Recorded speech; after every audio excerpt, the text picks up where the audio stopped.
Hey everybody, Donna Tilton. So what I'm going to talk about in this moment, I'm going to start with my childhood because that's probably the hardest part, is starting with something that's hard to talk about. So I grew up in Claremont, New Hampshire.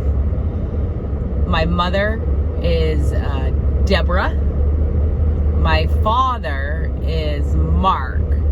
But that's a weird situation. My mother is a lady that got adopted out in the 60s, which is weird because nobody lost their kids really in the 60s unless you were super abusive. So my mom came from a huge family. I think it's 11 kids, but I can't quite remember because she didn't really talk about it. So she didn't get adopted. She went to a place called Dover's Children's Home until she was 4 years old. And then she came back to Claremont and a foster home took her in. So she went from Dover's Children's Home to a foster home. She grew up with a bunch of different kids. I've heard that it was a pretty good place for her, but she was a kid that never got adopted. She just kind of lived in a foster home. She ended up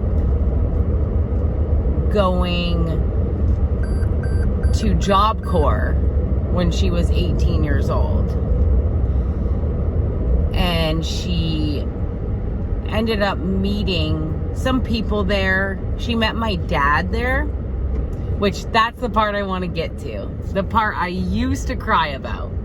So I found out when I was 12 years old that my dad wasn't my dad. My mom decided to tell me because my grandmother had wrote me a letter telling me that he wasn't my dad. And that all came about because my dad was going to have to pay more child support, and my grandmother didn't feel like that was right because he wasn't really my dad. He just signed my birth certificate, which I think that he's a great man for doing that. And I have a good relationship with him, New Hampshire, still to this day. So she told me when I was 12 years old, and how I dealt with it. I look at it now and I'm like, wow. So I decided that I was just gonna throw everything away that my grandmother had gave me, or anybody in my life that was like part of that family, like my dad's family. And I decided I was going to just throw it away. And I was going to be fine in my life.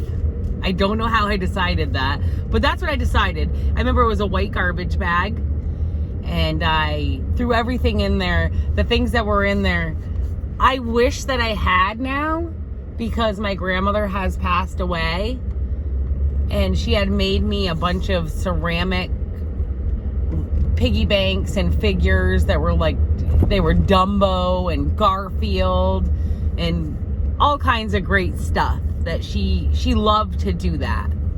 But I threw it away because I thought that if I threw it away, everything was gonna be fine. Those people I was done with them. Well, guess what? That didn't work. It caused a lot of pain in my life. It made me feel very alone.